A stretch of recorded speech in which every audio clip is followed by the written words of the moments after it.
종교개혁운동은 중세시대에 타락했던 가톨릭 교회를 새롭게 하자는 그런 몸부림이었습니다. 우리가 잘 아는 대로 마틴 루터에 의해서 주창된 1517년의 사건을 계기로 해서 우리 개신교가 시작이 됐죠. 초기의 종교 개혁자들은 우리가 되새겨야 할 정신 몇 가지를 이렇게 외쳤습니다. 그것은 바로 오직 하나님의 은혜로 돌아갑시다. 오직 은혜로 살아가야 할 모습이 바로 우리 인생의 모습이다 하는 거죠. 또한 오직 성경으로 돌아갑시다. 여러분, 교회는 전통이나 그 어떤 사람들의 권위가 아니라 하나님의 말씀 위에 서게 되는 줄로 믿습니다. 신앙은 바로 그것입니다. 이것을 회복하자는 것이었죠. 또한 오직 믿음으로, 그렇습니다. 우리가 하나님의 은혜를 얻고 그리고 구원의 은총을 누리는 것은 인간의 수고와 공로로 의한 것이 아니라 오직 하나님께서 주시는 믿음으로 말미암은 것이다.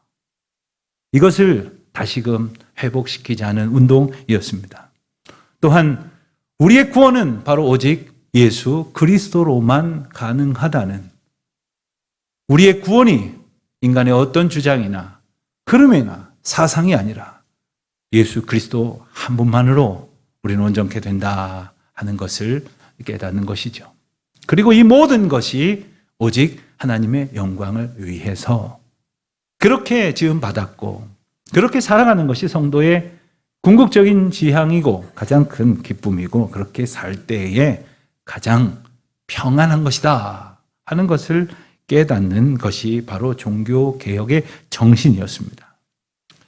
우리가 1517년을 종교개혁의 원년으로 삼지만 실상은 이미 14세기경부터 영국에서는 이러한 개혁운동이 일어났습니다.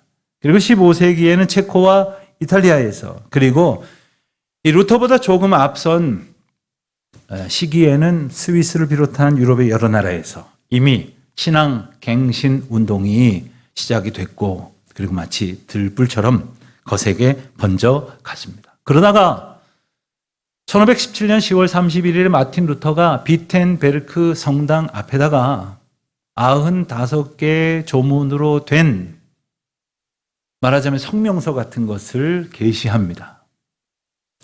거기에는 중세 교회가 그동안 저질러온 잘못들을 낱낱이 성찰하고 그리고 스스로를 돌이키고자 하는 그러한 간절한 선언이 담겨져 있었습니다. 예를 들면 이런 겁니다. 면죄부 들어보셨죠? 돈을 내고 면죄부라는 이런 증표를 사면 죄가 없어진다. 이것도 기가 막힌다. 더 기가 막히는 것은 당신들 조상 중에 어떤 사람들은 지옥 갈 만큼 죄를 짓지는 않았지만 천당 가기는 미흡해서 지금 연옥이라는 곳에 가 있는데 당신이 죽은 자를 위해서 예배를 드려달라고 청하고 그리고 헌신도 하고 헌금도 하면 그 순간에 연옥에 있었던 당신들의 조상이 천당으로 슉 올라가게 된다. 이런 주장도 바로 이 종교개혁의 중요한 원인이 되었습니다. 그런가 하면 교황은 절대로 단 한 점도 틀림이 없다라는 그 억지와 그리고 성직자들이 가지고 있는 그런 종교적인 권위를 바탕으로 한 셀 수 없이 많은 타락과 그러한 부패, 또한 교회가 저지른 죄악들, 또한 그간 암묵적으로 자행되어 온 신학적인 오류들을 지적하는 내용이 바로 루터의 95개 조문 가운데에 담겨져 있었습니다. 어떻게 됐을까요? 이것은 독일 전역으로, 전 유럽으로 삽시간처럼 퍼져나갔습니다. 이 반박문의 내용은 많은 사람들의 공감을 불러일으켰습니다. 그리고 교회 내부뿐만 아니라 사회 전반에 큰 반향을 일으키게 되었습니다. 그럼 루터는 어떻게 됐을까요? 그냥 일약 스타덤에 올라서 많은 사람들의 환호를 받았을까요? 수많은 사람들의 공적이 되고 말았습니다. 비판의 대상이 되어 말할 수 없는 어려움을 겪었음은 당연한 일이었습니다. 우선 로마 교황청은 루터를 냉혹하게 비판하기 시작을 했습니다. 그리고 얼마 지나지 않아서 그를 이단으로 규정해버립니다. 그리고 여러 경로를 통해서 루터의 주장을 철회하도록 종용했습니다. 듣지 않으니까 갖은 협박을 금치 않았습니다. 결국 로마 황제는 루터를 추방하는 명령을 발동합니다. 루터는 어디에도 갈 곳이 없는 지경이 되어버렸습니다. 그래서 결국 독일의 한 시골 마을인 바르트부르크라고 하는 곳에 한 성으로 숨어서 이름도 바꾸고 그야말로 은둔 생활을 하게 되었죠. 그 바르트부르크 성 안에 루터가 머물렀다는 그 방을 가본 적이 있습니다. 최대한 원형 그대로 보존되어 있는 그 방에는 창이 보이는 앞에 책상이 하나 놓여 있고 그 책상에서 루터는 누구도 만날 수 없고 또 어떤 활동도 할 수 없었기에 그곳에서 계속해서 하나님 말씀을 붙들고 그리고 하나님 말씀을 독일어로 번역하는 성경을 번역하는 일에 전념했습니다. 바로 그것이 그가 이 끔찍한 어려움을 견딜 수 있는 힘이었다는 것이죠. 사람들은 얼마나 루터를 모질게 비판하고 핍박했는지 모릅니다. 그를 교회 분열주의자라고 몰아붙였습니다. 많은 사람들이 그를 지지하는 듯 하다가 시류에 따라서 떠나버렸습니다. 외로웠습니다. 그러나 그는 오직 말씀을 붙들고 견딜 수가 있었던 거죠.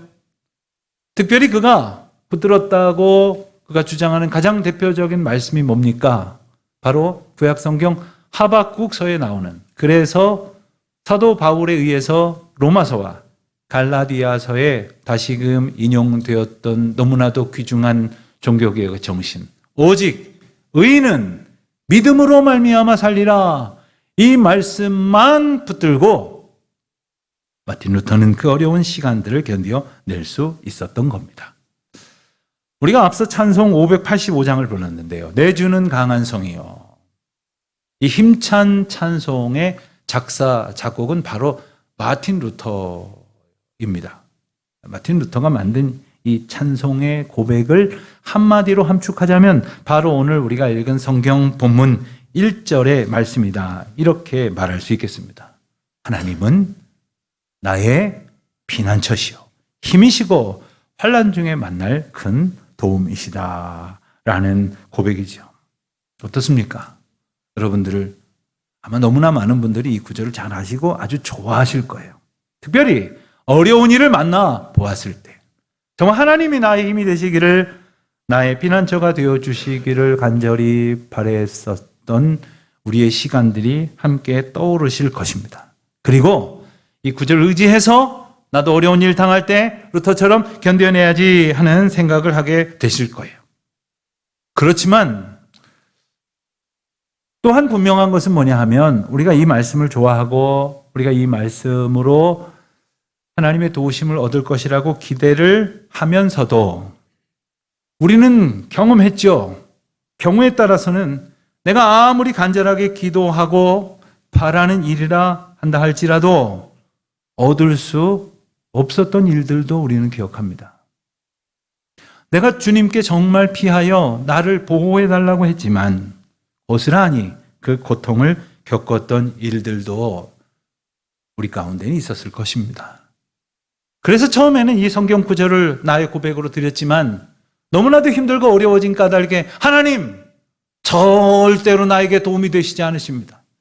하나도 도움이 되시지 않으시는군요 라고 원망하며 푸념했던 적도 어떤 분들에겐 있으셨을 것입니다. 그렇다면 이 본문은 왜 우리에게 주신 겁니까? 우리가 어떤 과정을 통해서 하나님의 도우심을 힘입어서 다행히 우리가 바라는 대로 일이 이루어지기도 하지만 그렇지 않을 때도 있습니다. 그러나 중요한 것은 우리가 원하는 대로 되든 그렇지 않든 간에 그 모든 상황을 통해서 하나님의 뜻을 나타내시는 하나님의 인도하심을 놓치지 않는 것. 그래서 그 어떤 상황에서도 하나님과 함께 하는 것. 그래서 나의 하나님이 바로 나의 하나님이시라고 하는 것을 고백하는 것이 바로 우리 주님이 원하시는 것이라는 말씀이 바로 오늘 본문의 내용인 것입니다. 그래서 우리가 어떤 상황에 처하여 있든 간에 나의 하나님이 바로 내가 고백하는 하나님이신 것을 깊이 깨닫고 기뻐하며 그래서 주님과 만나고 날마다 주님의 인도하심을 따라 살아가는 것. 그것이 바로 나의 삶 속에 하나님의 이름이 높여지는 것이고 성도가 하나님께 영광을 돌리는 것이 되는 겁니다. 분명히 기억하십시오. 우리의 삶을 통해서 하나님께 영광을 돌린다는 것은 내가 원하는 대로 돼가지고 하나님께 박수 쳐드리는 게 아닙니다. 내가 원하는 것을 다 이루어서 사람들이 부러워할 때 하나님이 해주셨습니다 라고 말하는 것이 영광 돌리는 것이 아니라는 말입니다. 그 어떤 상황에서도 하나님이 나와 함께 하심을, 나는 하나님의 인도하심 가운데 있습니다 라는 고백으로 인하여 저와 여러분의 삶 속에 하나님만이 드러나고 하나님만이 인정을 받으시고 하나님만이 높임을 받으시는 것, 그것이 바로 영광을 돌리는 것입니다. 마틴 루터가 겪은 환난과 시련과는 비할 바가 못 되겠습니다만은 우리도 때로는 나름의 환난을 겪을 때가 있습니다. 또 앞으로도 그런 때가 얼마나 더 있을런지 잘 알 수조차 없습니다. 그런데 그렇게 환난과 시련을 겪게 된다면 정말 두려운 것은 뭡니까? 어떤 분에게 이 세상에서 제일 무서운 게 뭡니까? 그랬더니 요만한 벌레라고 하시는 분도 있고 어떤 분은 치과에 가는 거라고 말씀하시는 분도 있더라고요. 치과에 가서 윙 하고 기계 돌아가는 소리가 가장 무섭대요. 그것이 무서운 이유는 아마도 그게 나에게 주는 고통 그 자체 때문일 것입니다. 그렇습니다. 우리가 환난 가운데에 염려되는 것은 우선 그것으로 인하여 겪는 그 고통 자체 때문일 것입니다. 또 꼽아본다면 내가 어떤 어려운 일을 겪음으로 인해서 다른 사람들이 나를 어떻게 볼까? 치과 가는 정도 얘기하는 게 아니죠. 저 사람은 예수 믿는다면서 교회를 그렇게 열심히 봉사한다면서 왜 저렇게 험한 일만 겪는 거야? 라고 말할 사람들의 수근거림이 불편할 수도 있을지 모르겠습니다. 만약 여기까지만 생각한다면 하나님 모르는 사람과 우리가 그 환난을 보는 시각이 과연 뭐가 다른 겁니까? 예수 믿지 않는 사람들도 그렇게 생각하지 않겠습니까? 나는 어려움 만나는 게 싫어. 그리고 그 상황 속에 남들이 보는 그러한 수군거림과 냉소적인 시각, 난 그게 싫어 라고만 생각한다면 우리는 하나님 믿는 사람으로서 과연 무슨 차이점을 가지고 있느냐 하는 겁니다. 게다가 우리는 종종 이런 얘기를 하지 않습니까? 모든 사건은 하나님의 주권 가운데 있고 설령 우리가 환난과 시련을 겪는다고 하여도 거기에도 하나님의 뜻이 있다고 그렇게 말하지 않습니까? 그리고 아멘 하지 않습니까? 그런데 정말 어려움을 겪고 있노라면 그러한 믿음의 고백처럼 우리 자신을 보고 있느냐 말입니다. 누군가가 그런 시련을 겪고 있을 때 그러한 영적 시각으로 바라보고 있느냐 하는 겁니다. 불행하게도 우리는 그렇지 못할 때가 참 많습니다. 내가 겪는 환난이든 나 아닌 다른 사람이 힘써 분투하며 극복하려고 애쓰는 그러한 시련을 바라보는 시각은 지극히 나 중심적이고 이기적이며 내 만족에서 비롯된다는 거예요. 그러면서 어떤 사람들은 또 이렇게 말하지 않습니까? 지금은 이해가 안 돼도 하나님께서 다 뜻이 있으시니 감사하세요. 하나님의 인도하심인 줄 알고 그냥 기뻐하세요. 라는 말도 남의 얘기로 흘려들을 때는 그런가 보다 흘런지 모르지만 정작 내 경우가 된다면 여간에서 그러기가 쉽지 않습니다. 말 그대로 인간적으로 그건 정말 어려운 일입니다. 그렇기 때문에 내 힘으로 어떠한 시련이나 역경도 이겨낼 수 없다는 결론에 도달하게 되는 거죠. 우리가 앞서 585장 찬송 중에 2절의 시작은 이렇게 노래를 했습니다. 내 힘만 의지할 때는 패할 수밖에 없도다. 아멘입니까? 그렇습니다. 내 힘만 의지해서는 아무것도 되는 일이 없습니다. 우리가 정말로 환난과 고통 속에서 두려워해야 할 것, 걱정해야 할 것이 있다면 패하면 어떡하지, 질 것이 어떡하지가 아니라 내 힘만 의지하면 패할 수밖에 없음에도 불구하고 하나님을 의지하지 않으면 어떡할까 하는 염려여야 한다는 거죠. 주님을 바라보는 믿음의 고백이 있다가 그 시련 때문에 사라지면 어떡할까? 주의 사랑 가운데에 기뻐하며 찬송으로 살았지만 멀어지면 어떡할까? 하나님의 그 뜨거운 사랑을 느끼면서 살다가 그 사랑을 식어진 것으로 생각하면 어떡할까? 이것이 바로 우리가 걱정하고 두려워해야 할 것 아니겠습니까? 정말 우리가 정말 하나님께만 마음을 두고 의지하면 의지할수록 어떻게 되느냐 하면 오늘 본문에서 말한 것처럼 땅이 변하든지 땅이 흔들려서 바닷 가운데 빠지든지 바닷물이 범람하고 산이 요동한다 하여도 두려워하지 않는다고 고백을 하고 있지 않습니까? 여러분, 이 정도가 간단한 일입니까? 세상이 뒤집어지고 땅이 갈라지고 다 죽을 지경의 어려움을 겪게 된지라 하여도 두려워하지 않을 것은 주께서 나와 함께 하심을 고백할 수 있을 때만 가능하다는 것입니다. 여러분, 이것은 인간적인 담력이나 혹은 어떤 기질이나 성격이나 이런 것을 말하는 것이 아닙니다. 하나님이 함께하고 계심을 믿음으로 고백할 때만 누릴 수 있는 평안이고 그 폭풍우 속에서도 얻을 수 있는 자유고 그리고 하나님으로 인하여 기뻐할 수 있는 그러한 은총이 아니겠습니까? 사실 우리 주변을 한번 돌아보십시오. 그 인생을 괴롭히는 환난이 없는 사람이 없습니다. 제가 목회하다 보니까 그런 사람은 없어요. 정말 다 부러워할 것 같지만 가만히 들여다보면요. 상처 없는 사람 없고 고난 없는 사람이 없어요. 게다가 그것을 두려워하지 않는 사람도 없습니다. 하지만 그런 문제들보다 하나님을 붙들고 살아가지 못하게 될 수도 있는 문제 앞에서 우리가 믿음으로 견뎌내도록 오늘 말씀을 주셨으니 이 또한 사람의 생각이 아니라 오직 하나님께로부터 주어진 해답임을 우리가 알 수 있게 됩니다.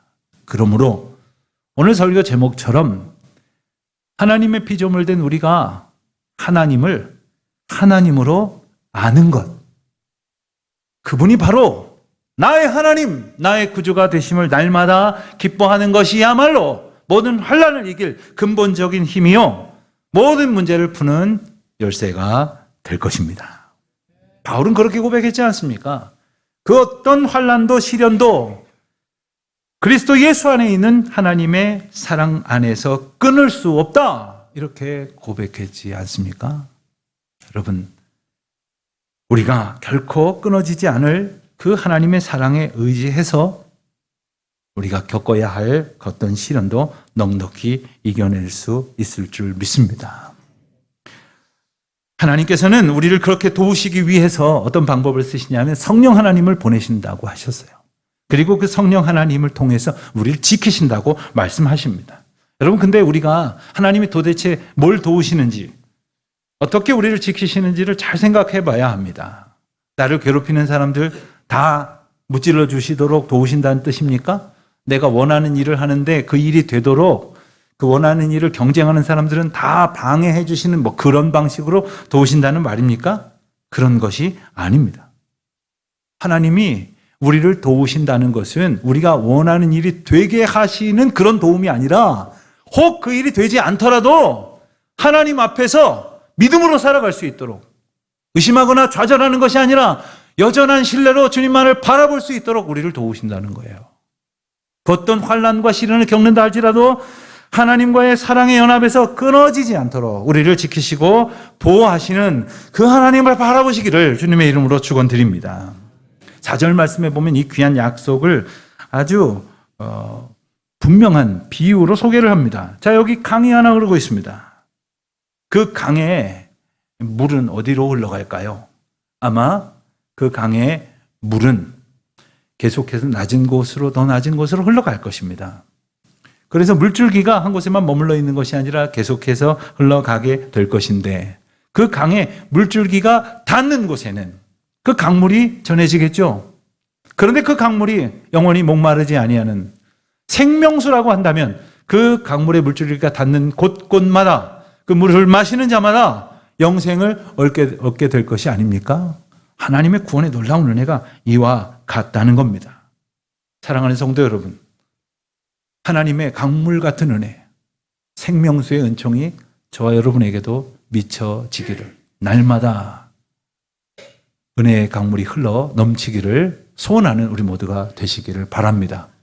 그런가 하면 5절에서는 하나님께서 우리를 도우신다 하시는 말씀 가운데 새벽에 도우시리로다 이런 표현을 하세요. 여러분, 새벽은 어떤 시간입니까? 요즘에는 새벽에 이런저런 일하시는 분들도 많고, 그리고 막 너무 밝아서 어떤 빛의 공해다 이런 이야기까지 많이 나오지만, 예전에 전기도 없고 혹은 새벽에 무슨 할 일도 없는 그런 시대를 한번 떠올려 보십시오. 너무 옛날 얘기입니까? 통금이 있었던 시간 혹시 기억하십니까?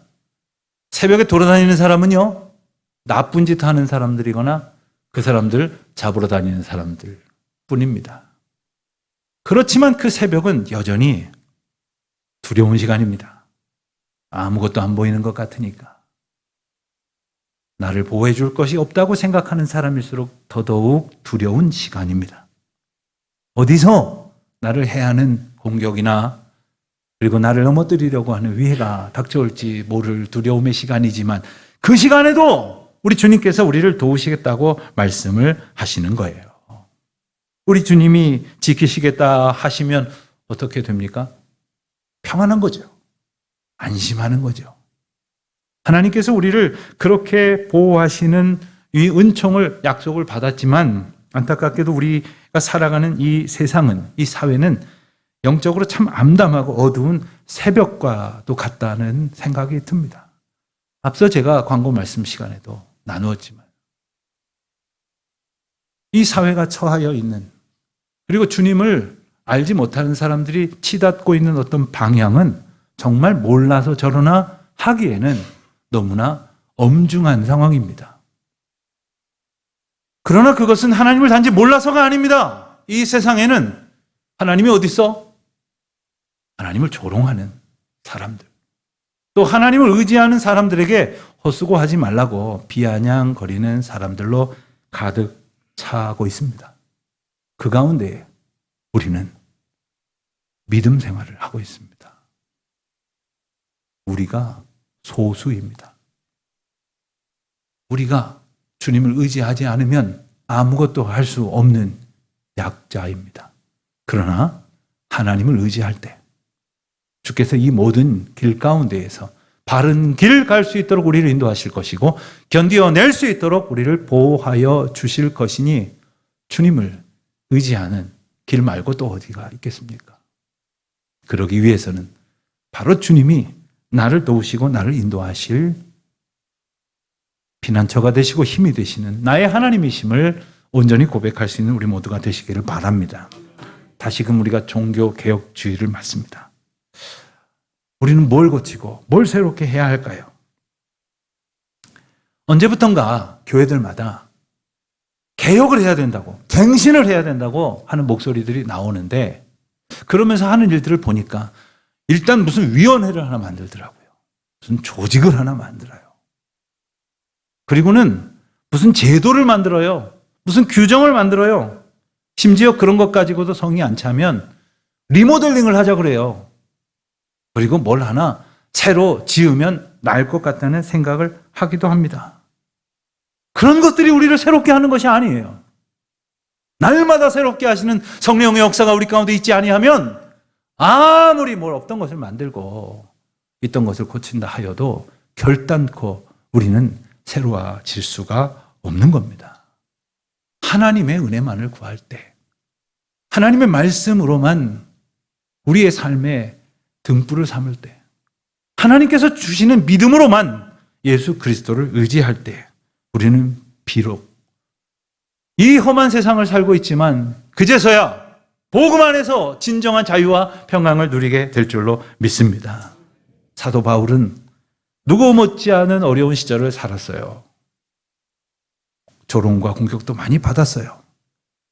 오죽하면 로마에 있는 교인들한테 보내는 로마서 1장 16절에 보면 나는 복음을 두려워하지도 아니하고 부끄러워하지도 않는다는 표현을 썼어요. 오늘 우리는 어떨까요? 누구도 복음을 부끄러워하지 않는다고 말하겠지만 실상 우리의 삶의 모습을 보면 복음을 부끄러워하고 있는 것은 아닐까. 복음의 사람으로 나는 하나님의 거룩한 백성으로 사노라고 용기 있게 주님 의지하면서 이 세상에 빛과 소금 되려고 애쓰는지 오늘 종교개혁주의를 맞이하여 다시 말씀 붙들고 온전히 새로워지는 놀라운 은혜를 누리는 저와 여러분 되시기를 축원드립니다. 하나님이 하나님 되심을 알아가는 기쁨으로 충만하십시오.